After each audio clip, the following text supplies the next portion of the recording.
जिनको भी लगता है मेरे फेफड़े में बलगम जम गया है और लगता है कि ब्रोंकाइटिस हो गया है, कई बार सीटी जैसी आवाज आना जिसे व्हीजिंग कहते हैं, और कई बच्चों में ये प्रॉब्लम होती है, कई एडल्ट में ये प्रॉब्लम होता है। आखिर कैसे आप फेफड़ों को साफ कर सकते हैं, कैसे आप फेफड़ों में जमा हुआ बलगम को बाहर निकाल सकते हैं, आज का विषय हमारा यही है और डिटेल में समझेंगे फेफड़े साफ करने का तरीका जो घर पर रह करके आप बड़ी इजी तरीके से कर सकते हैं। अंत तक इस वीडियो को समझने की कोशिश करना, क्योंकि हर एक पार्ट में ऐसी चीज आप सभी के लिए बताई गई है जो आपके लिए बहुत इंपॉर्टेंट है।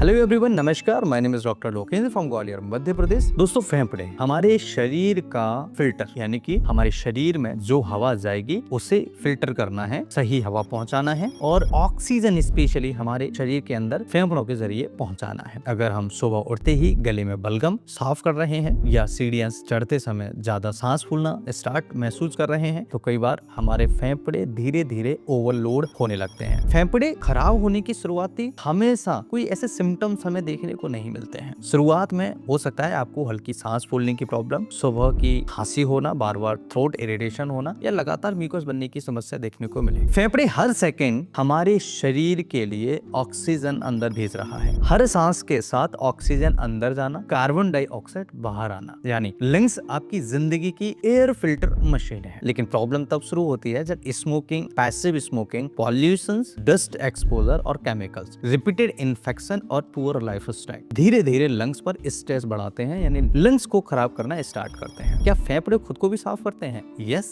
शरीर में नेचुरल क्लीनिंग सिस्टम होता है। लंग्स के अंदर छोटे छोटे हेयर लाइक स्ट्रक्चर होते हैं जिन्हें सीलिया कहा जाता है। इनका काम होता है म्यूकस को बाहर निकालना, डस्ट पार्टिकल्स को हटाना, हार्मफुल पार्टिकल्स को ट्रैप करना। लेकिन स्मोकिंग और पॉल्यूशन इनकी फंक्शनिंग कमजोर कर सकते हैं, जिसकी वजह से ये काम प्रॉपर तरीके से नहीं कर पाते। और कॉमन वार्निंग साइंस भी हमें देखने को मिलते हैं। सबसे ज्यादा बलगम आना सुबह के टाइम पर, बार बार खांसी रहना, सीने में हैवीनेस होना, सांस फूलना, वीजिंग होना, जल्दी थकान और बार बार चेस्ट इन्फेक्शन होना। अगर ये लंबे समय तक रहे तो इग्नोर ना करें। हमेशा ध्यान रखिए, सबसे बड़ी गलती महीनों तक कफ सिरप, एंटीबायोटिक, स्टीम लेते रहते हैं लेकिन रूट कॉज पर काम नहीं करते हैं। Smoking, allergy, asthma, pollution, exposure या कमजोर लंग्स कैपेसिटी पर ध्यान नहीं देते हैं। अब बात लंग सपोर्ट को करने वाली हैबिट्स की करें तो सबसे पहला स्मोकिंग बंद करिएगा। स्मोकिंग सिर्फ निकोटिन नहीं है बल्कि हजारों टॉक्सिक केमिकल्स लंग्स तक पहुंचाती है और पैसिव स्मोकिंग भी हार्मफुल हो सकती है। Number 2, deep breathing exercise. धीरे धीरे गहरी सांस लेना लंग्स एक्सपेंशन को इंप्रूव करने में मदद कर सकता है। सिंपल एक्सरसाइज, नाक से डीप इनहेल करिएगा, 3 सेकंड होल्ड करिएगा और धीरे धीरे उसे छोड़ दीजिए। रोज 5 से 10 मिनट, 15 मिनट तक आपको डेली करना है। और तीसरा उपाय, स्टीम इनहेलेशन। हल्की स्टीम कुछ लोगों में म्यूकस लूज करने में मदद करती है, लेकिन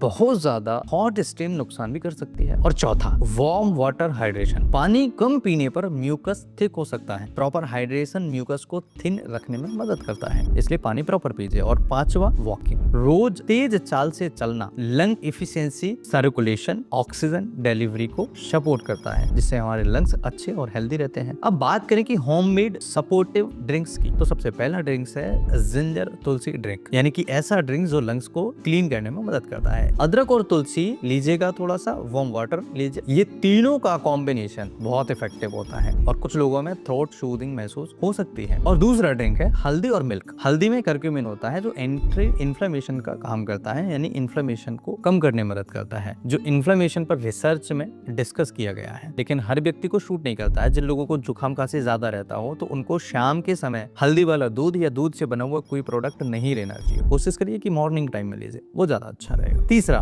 हनी जिंजर मिक्स करना। हल्का जिंजर लीजिए, थोड़ा सा हनी लीजिए। कुछ लोगों में थ्रोट इरिटेशन कम करने में बहुत इफेक्टिव माना गया है। और 1 साल से छोटे बच्चों को हनी न दें, ये थोड़ा सा प्रिकॉशन से जरूर करिएगा। चौथा उपाय है ब्लैक पेपर वार्म ड्रिंक। अब ये क्या है, कुछ ट्रेडिशनल सिस्टम्स में ब्लैक पेपर को म्यूकस सपोर्ट के लिए यूज किया जाता है, लेकिन एक्सेसिव मात्रा में इरिटेशन कर सकती है। उतना ही ले जितना आपको फायदा कर रहा है, जितना आप आराम से ले पा रहे हैं। पॉल्यूशन सबसे बड़ा हिडन एनिमी है। अगर आप पॉल्यूशन की बात कर रहे हैं, अगर आप ऐसी जगह रहते हैं जहाँ पॉल्यूशन है, यहाँ पर बहुत ज्यादा डस्ट पार्टिकल्स है या कोई कोई इंडस्ट्रियल एरिया है उसके आसपास रह रहे हैं तो आपको लंग्स रिलेटेड प्रॉब्लम हो सकते हैं। अगर आप ट्रैफिक एरिया, फैक्ट्री जोन या डस्ट एक्सपोजर में रहते हैं तो लंग्स पर लगातार प्रेशर पड़ सकता है। ऐसे में मास्क, इंडोर वेंटिलेशन, प्लांट्स घर में लगाना, आसपास प्लांट्स लगाना या स्मोक एक्सपोजर को कम करना ही सबसे बेहतर उपाय माना जाता है। यही सबसे ज्यादा हेल्पफुल हो सकते हैं। होम्योपैथी की अगर हम बात करें तो 2 मेडिसिन है। सबसे पहला एंटिमटाट, बहुत इफेक्टिव मेडिसिन है। एंटिमटाट 30 पोटेंसी में 5 बूंद सुबह 5 बूंद शाम को मरीज को देना स्टार्ट करिए, आराम मिलना स्टार्ट होगा। 30 में ना मिले तो क्यू पोटेंसी में 10 से 15 बूंद सुबह और 10 से 15 बूंद शाम को मरीज को देना स्टार्ट करिए।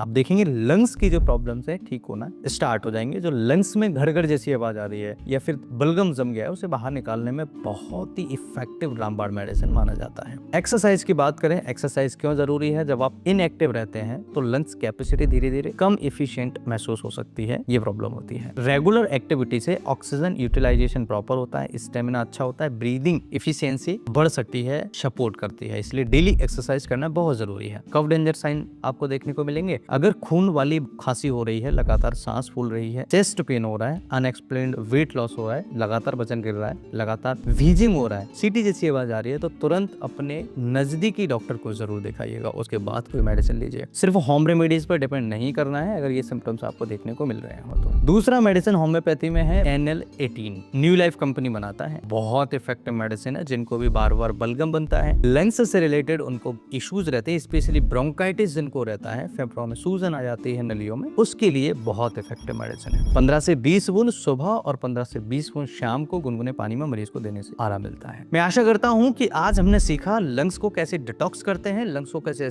ठीक रख सकते हैं। आशा करता हूँ ये वीडियो आपके लिए बहुत इफेक्टिव और बहुत ही बेनिफिशियल होगा। मैं फिर मिलता हूँ इसी तरह के किसी इंटरेस्टिंग और ट्रस्टेड वीडियो में। तब तक के लिए स्वस्थ मस्त मुस्कुराते रहिए।